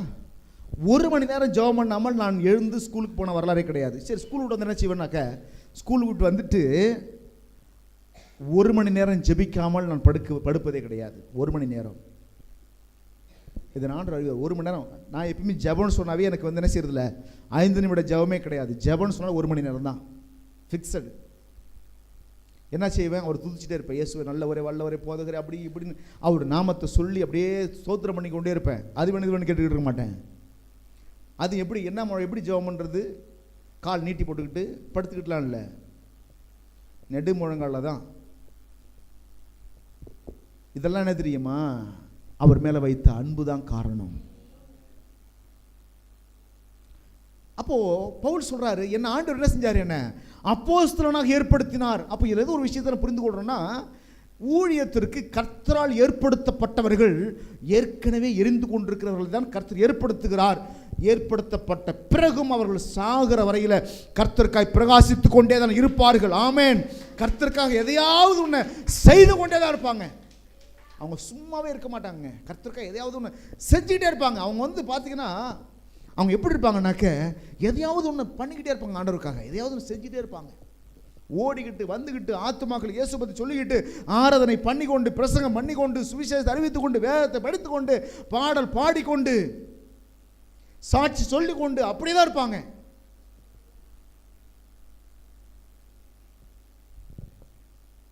பவுலுடைய வெளிப்பாடு என்ன தெரியுமா? இயேசு கிறிஸ்து உயிரோடு கூட எழுந்தவர். பிதாவாகிய தேவன் அவரை உயிரோடு கூட எழுப்பினவர். அவர் அப்போஸ்தலனாக என்னை ஏற்படுத்தினவர். உங்களை எத்தனை பேருக்கு உங்களை கர்த்தர் எதுக்கு அழைச்சிருக்கிறாருன்னு தெரியுமா உங்களுக்கு? முதல்ல, why are you living in this world? இந்த உலகத்தில் ஏன் வாழ்ந்து கொண்டிருக்கிறீங்க? காலையில் எழுந்து சாப்பிட்றீங்க. ஏன் சாப்பிட்றீங்க? உயிர் வாழ்றதுக்கு இல்லை, தேவ சித்தம் செய்யறதுக்கு. உலகத்தில் உள்ள எல்லா ஜீவராசி எதுக்கு தான் சாப்பிடுது? உயிர் வாழ. நீங்கள் நானும் சாப்பிடுறது எதுக்கு தெரியுமா? சித்தம் செய்யறதுக்கு. உடம்பு பெருக்கிறது கிடையாது, சித்தம் செய்ய. சொல்லுங்க, சித்தம். இன்னைக்கு நான் சில வேலையை கர்த்தருக்காய் செய்ய வேண்டியிருக்குது, அதனால சாப்பிட்றேன்.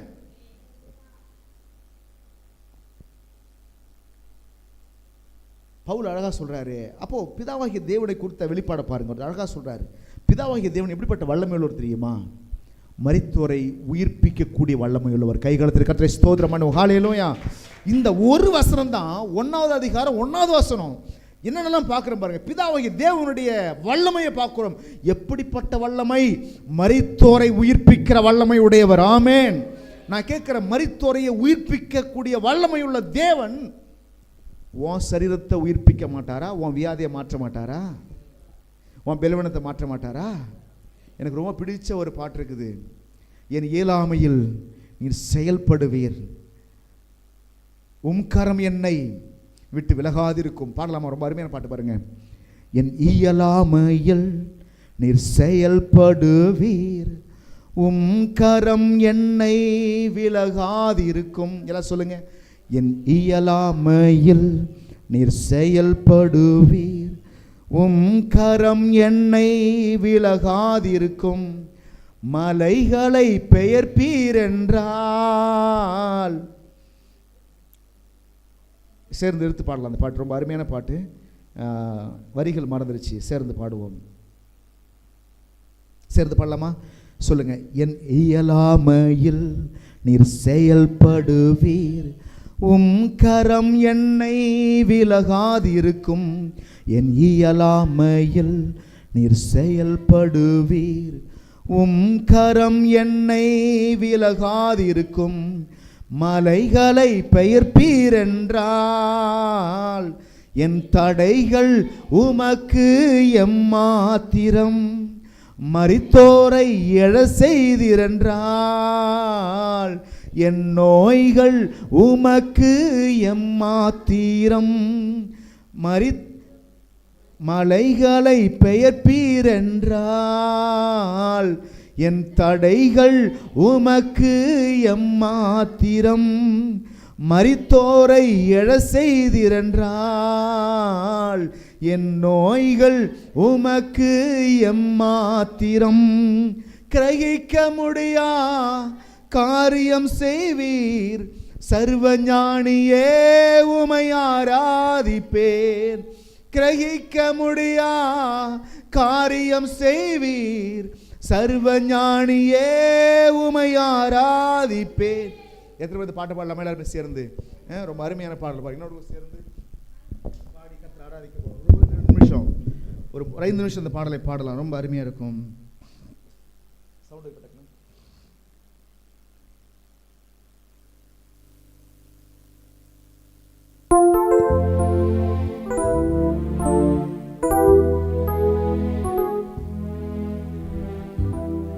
என் இயலாமையில் நீர் செயல்படுவீர், கரம் என்னை விலகாதிருக்கும். என் இயலாமையில் நீர் செயல்படுவீர், கரம் என்னை விலகாதிருக்கும்.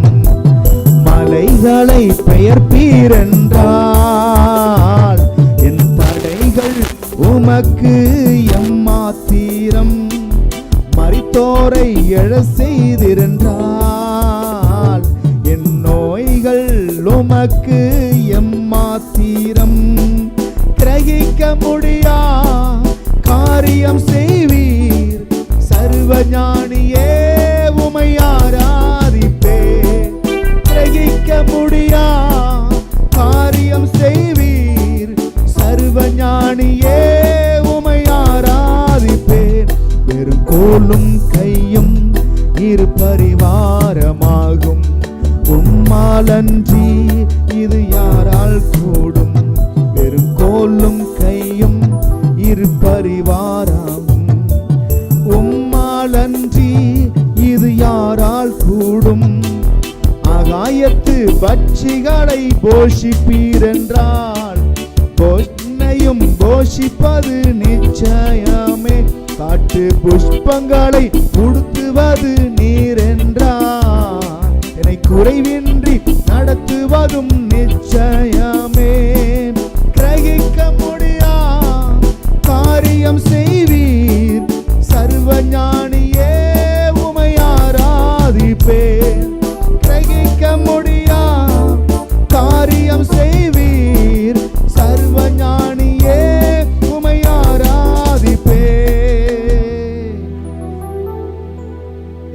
வாசிக்கிறீங்க, மலைகளையே பெயர்ப்பீர் என்றார் சொன்னால் என் தடைகள் உமக்கு மாத்திரம் ஆண்டவரே. இந்த பாட்டு எனக்கு சரியா கொஞ்சம் வரல, ஆனால் கற்றுக்கிட்டே இருக்கேன். அந்த பாட்டை கொஞ்சம் கஷ்டமான பாட்டு தான், ஏன்னா ரொம்ப லோ பிச்சிலேருந்து ஹை பிச்சுக்கு போகணும், எனக்கு வரமாட்டேங்குது. ஸ்தோத்திரம். பாருங்க, என் இயலாமையில் நீர் செயல்படுவீர், உம் கரம் என்னை விலகாதிருக்கும். எல்லாம் சொல்லுங்க, என் இயலாமையில் நீர் செயல்படுவீர், உம் கரம் என்னை விலகாதிருக்கும். மலைகளை பெயர்ப்பீர் என்றால் என் தடைகள் உமக்கு எம்மாத்திரம். மரித்தோரை எழ செய்திரென்றால் என் நோய்கள் உமக்கு எம்மாத்திரம்.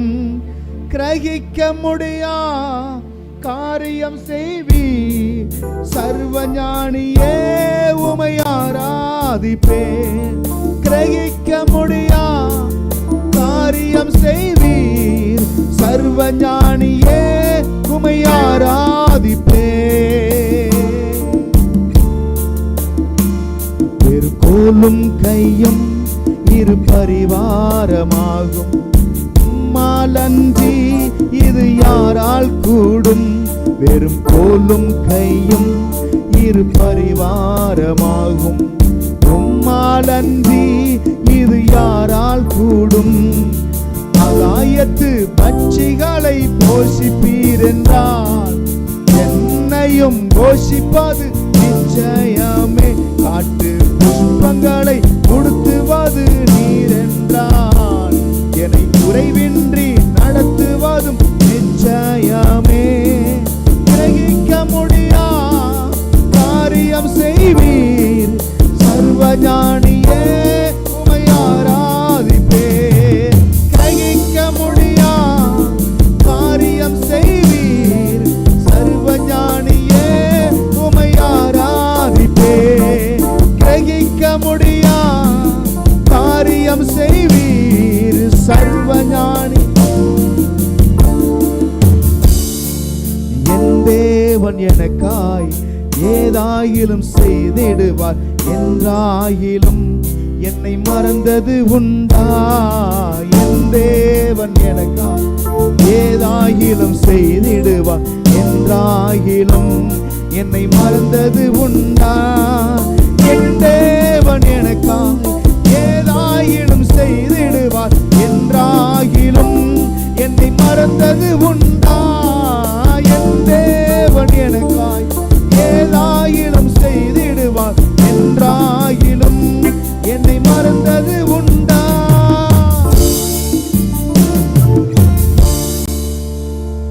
மலைகளையே பெயர்ப்பார் என்று சொன்னால் என் தடைகளை மாத்திரம். எல்லாம் சொல்லுங்க, மலைகளையே பெயர்ப்பார் என்று சொன்னார்.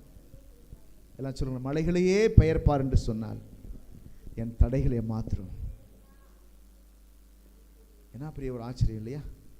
மரித்தோரை உயிரோடு எழுப்புவார் என்று சொன்னால் என் நோய்களெல்லாம் ஏமாத்திரம். நோய் இருக்கிறத கை வச்சிருவோம், நோய்களெல்லாம் ஏமாத்திரம், இந்த பிரச்சனையெல்லாம் ஏமாத்திரம், இந்த சரீரத்தில் இருக்க விளைவினெல்லாம் ஏமாத்திரம். ஆண்டவரே, பவுலோட வெளிப்பாடு என்ன தெரியுமா? அழகா சொல்ல வேண்டிய கருத்தை, சொல்ல வேண்டிய விஷயத்தை விடாம கரெக்டா சரியா சொல்றாரு. அப்ப ஜனங்க இதெல்லாம் அறிய வேண்டியிருக்குதுன்னு பார்த்தீங்கன்னா, இயேசு கிறிஸ்து யாருன்னு அறிய வேண்டியிருக்குது, அவர் இப்ப எப்படி இருக்காருன்னு அறிய வேண்டியிருக்குது, அவர் உயிரோடு எழுப்புனது யார் என்று அறிய வேண்டியிருக்குது, இந்த பிதாவாகிய தேவனுக்கு எப்படிப்பட்ட வல்லமை இருக்குன்னு அறிய வேண்டியிருக்குது. எப்படிப்பட்ட வல்லமை இருக்கிறது? மரித்தோரையே உயிர்ப்பிக்கக்கூடிய வல்லமை உள்ளவர். அப்புறம் என்ன அறிய வேண்டியிருக்குதுன்னு கேட்டா, ஒரு மனுஷன் ஊழியத்துக்கு வரணும்னு சொன்னா கர்த்தருடைய அழைப்பு தேவைங்கிறது அறிய வேண்டியிருக்குது. எதெல்லாம் பாவம் அப்படின்னு கேட்டா, நிறைய பேர் நினைக்கிறாங்க, என்ன கொலை பண்ணனா, நான் அப்படி போயிட்டேனா, நான் இப்படி போயிட்டேனா. செய்ய வேண்டிய வேலையை, கர்த்தர் சொன்ன வேலையை செய்யலைன்னா அதுக்கு பேர் பாவம். பாவம்னா என்ன? கர்த்தர் என்ன நம்பி கொடுத்த வேலையை நான் அசதியா செய்வதே பாவம். வசனம் என்ன சொல்லுது தெரியுமா? கர்த்தருடைய ஊழியத்தை அசதியா செய்கிறவன், அந்த வார்த்தையை நான் சொல்ல விரும்பல, வீட்டில் உட்காந்து வசனத்தை தெளிப்பதை எடுங்க, எடுத்து கண்டுபிடிங்க பார்ப்போம். அசதியை செய்யக்கூடாதுன்னு இருக்குது. பாவம் என்ன? நான் இன்னைக்கு செய்ய வேண்டிய கடமையை செய்யணும் பாருங்க. அது செய்யலைன்னா பாவம். நான் ஒரு கம்பெனியில் வேலை செய்கிறேன், ஒரு ஆஃபீஸில் வேலை செய்கிறேன், ஒரு முக்கியமான பொறுப்பில் இருக்கிறேன்னு சொன்னால் அந்த வேலையை நான் செய்யணும். நான் அன்றைக்கி வேலை செய்யாமல் ஏமாற்றிட்டு இருப்பேன்னு சொன்னால் அதுக்கு பேர் பாவம். ஏன்னா என்னை நம்பி ஒரு மனுஷன் அந்த வேலையை கொடுக்கல, என்னை நம்பி கர்த்தர் அந்த வேலையில் வச்சிருக்கிறார். அந்த வேலையில் ஒரு டிரைவராக இருக்கிறேன்னு சொன்னால், அல்லது ஒரு கம்பெனியில் ஒரு கடைநிலை ஊழியராக ஒரு பியூனாக இருக்கிறேன்னு சொன்னால், அல்லது ஒரு கம்பெனி எழுத்தாளராக இருக்கிறேன்னு சொன்னால், அல்லது பிஏவா இருக்கிறேன்னு சொன்னால், அல்லது கம்பெனிக்கு முதலாளியாக இருக்கிறேன்னு சொன்னால், இது எனக்கு யாரோ ஒரு மனுஷன் கொடுத்த வேலை இல்லை, இதை என் தேவன் என்னை நம்பி கொடுத்த வேலை.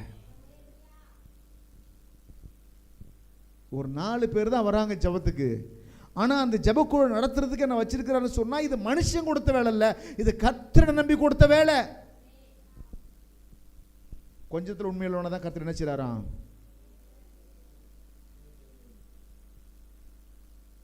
இந்த மழைக்கு வீட்டில் தூங்குற ஆளை கர்த்தர் எப்படி உழித்து பயன்படுத்த முடியும்?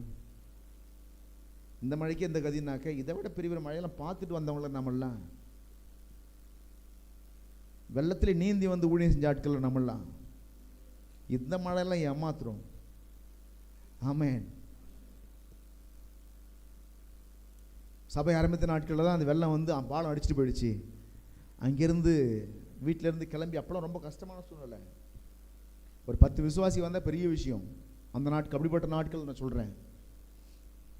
எவ்வளோ சின்சியராக வேலை பார்த்துருக்கேன் பார்த்துங்க.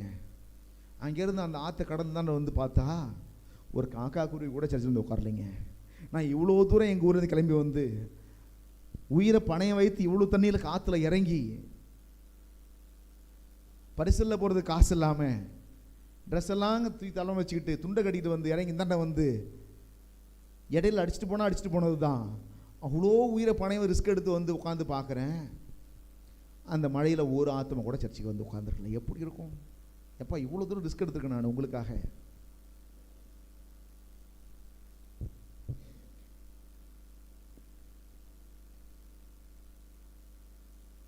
அழைக்கப்பட்டவர்கள் தான் கர்த்தருக்காய் எழும்பி பிரகாசிப்பார்கள். ஆமென்.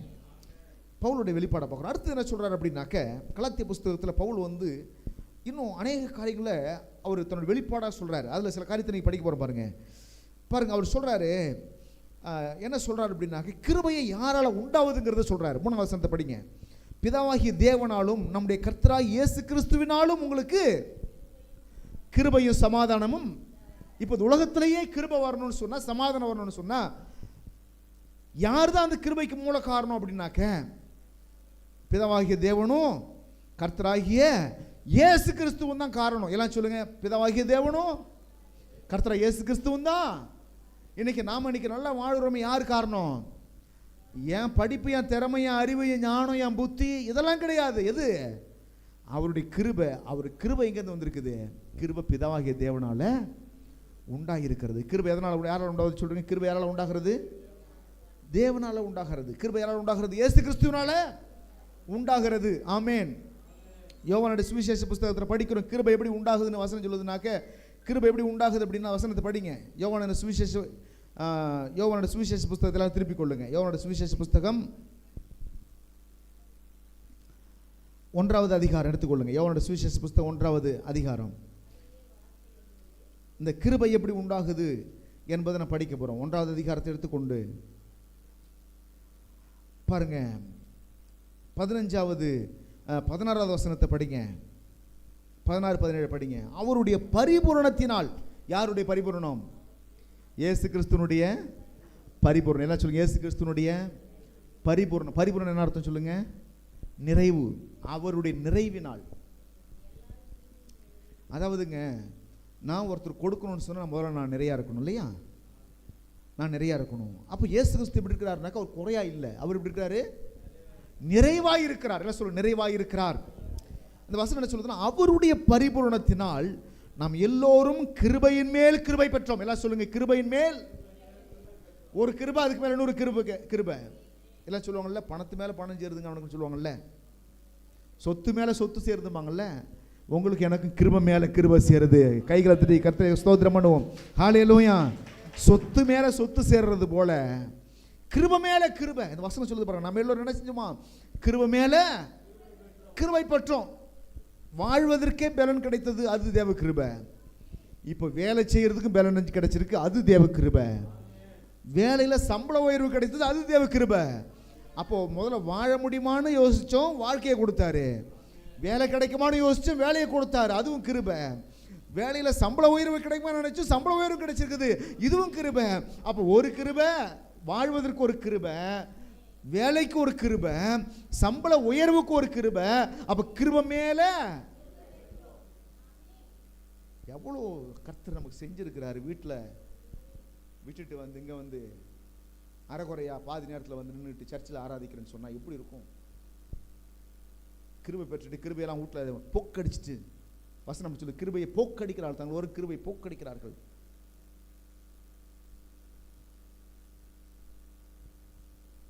அவருடைய பரிபூரணத்தினால் கிருபை மேல கிருபை பெற்றோம். எல்லாம் சொல்லுங்க, கிருபை மேல. எல்லாம் சொல்லு, கிருபை மேல கிருபை பெற்றோம். எப்படி எனில், நியாயப்பிரமாணம் மோசேயின் மூலமாய் கொடுக்கப்பட்டது, கிருபையும் சத்தியமும் இயேசு கிறிஸ்து மூலமாய் உண்டாயின. கைகளை தட்டி கர்த்தரை ஸ்தோத்திரம் பண்ணுவோம். கிருபையும் சத்தியமும் இயேசு கிறிஸ்து மூலமாய். அப்போ யார் மூலமாக தான் கிருபை வர முடியும்? கிருபை இயேசு கிறிஸ்து மூலமாக மட்டும்தான் வர முடியும். ஆமென். அந்த கிருபை தான் நமக்கு வந்திருக்கிறது. பவுல் சொல்றாரு, இந்த கிருபை அவருக்குள்ள இருக்கிறது, அவர் பெற்றுக்கொண்டார். இப்போ என்ன சொல்றாரு? அவர் சபையை பார்த்து சொல்றாரு, என்ன சொல்றாருனாக்க, பிதாவாகிய தேவனாலும் நம்முடைய கர்த்தராகிய இயேசு கிறிஸ்துவினாலும் உங்களுக்கு கிருபையும் சமாதானமும் உண்டாவதாக. என்ன சொல்லுங்க, நீங்கள் ஒரு வீட்டுக்குள்ளே போகும்பொழுது என்ன செய்யணும்? ஒரு மனுஷனுக்கு நீங்கள் முதல்ல பேச ஆரம்பிக்கும்போது என்ன செய்யணும், என்ன இப்படி பேசணும்னா பவுல்கிட்ட கற்றுக்கணும். ரொம்ப அழகாக சொல்லிக்கிறார். எப்படி சொல்லணும் அப்படின்னா, சமாதானம் உண்டாவதாக, கலகம் உண்டாவதாக. அப்படி இல்லை, எல்லாம் சொல்லுங்க, என்ன உண்டாகணும் சொல்லுங்க. இந்த வீட்டுக்கு இன்றைக்கு கலகம் உண்டாவதாக. அப்படியா? சமாதானம் உண்டாவதாக. அதுவும் தெளிவா சொல்றாரு, பிதாவாகிய தேவனாலும் கர்த்தராகிய இயேசு கிறிஸ்துவினாலும் உங்களுக்கு கிருபையும் சமாதானமும் உண்டாவதாக. கிருபையும் சமாதானமும் வாழ்த்தணும் என்ற ஒரு காரியத்தை பவுல் கையாண்டு கொண்டு வந்தார். எனவே அவருடைய நிருபத்தில் எல்லாம் நீங்க பார்த்தீங்கன்னா, வாழ்த்து தெரிவிக்காமல் அவர் நிருபங்களை எழுதுனதே கிடையாது. தேவ பிள்ளைகளை சபிக்கிறவங்களா இருக்கக்கூடாது, வாழ்த்துறவங்களா இருக்கணும். எல்லாம் சொல்லுங்க, வாழ்த்தணும். வாழ்த்தணும். எப்படி வாழ்த்துவீங்க? நல்லா இருங்க, ஆசீர்வாதமா இருங்க. இதுல சில பேர் இப்படியே இருந்துருங்க பாஸ்டர், திட்டாதீங்க அப்படின்னாங்க. சரிப்படுத்துறது இல்லையா? நான் ஒன்றும் சபிக்கலையே. சரிப்படுத்துறது வேற, சபிப்பது என்பது வேற, ரெண்டு வித்தியாசம் இருக்குது. ஆமேன்னு சொல்லலாமா? சில விஷயத்தெல்லாம், அதாவது நான் ஒரு வசனம் படித்தேன், இயேசு கிறிஸ்துவ மேலே என்ன ஆவி இருந்துச்சு அப்படின்னா, என்ன மாதிரி ஆவி இருந்துச்சு அப்படின்னா, ஞானமும் உணர்வும் உள்ள ஆவி இருந்துச்சான். என்ன ஆவி இருந்துச்சு? உங்களுக்குள்ள என்ன ஆவி இருக்குது? தூக்கமும் மயக்கமுமான ஆவியா?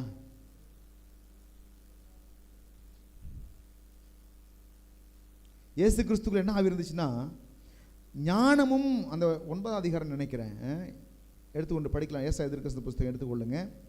9ஆம் அதிகாரம் 1ஆம் வசனத்தை படிங்க. ஏசாயா தீர்க்கதரிசி 9ஆம் அதிகாரம் 1ஆவது வசனம்.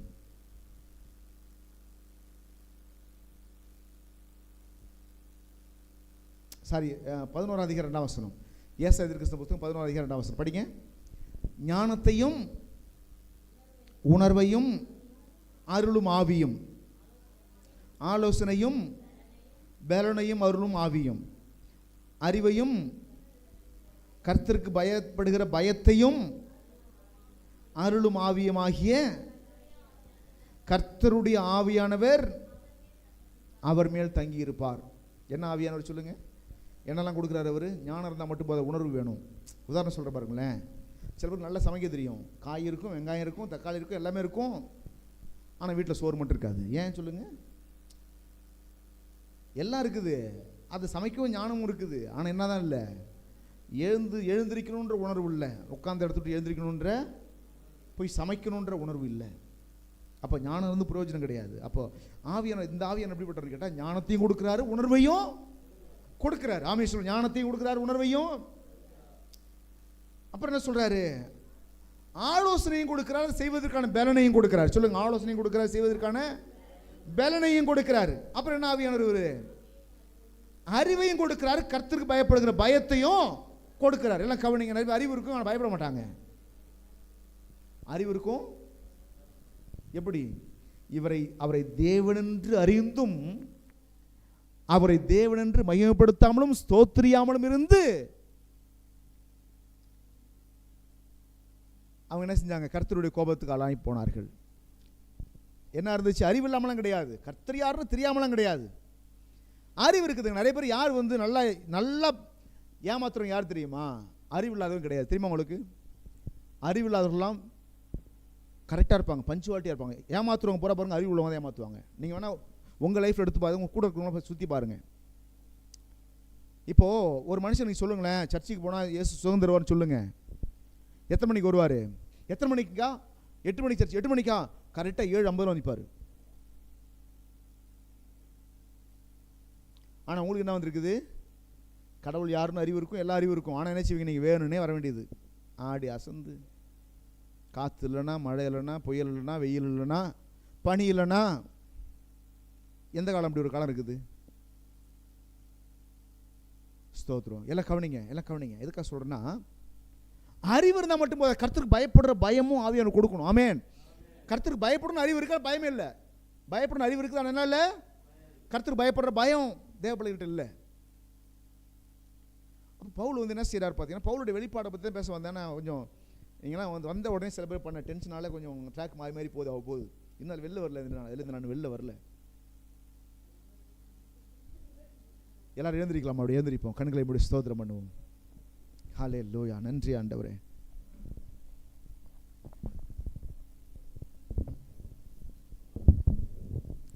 ஹல்லேலூயா. எல்லாரும் அப்படியே ஸ்தோத்திரம் பண்ணலாம். எல்லாரும் ஸ்தோத்திரம் பண்ணுவோம்.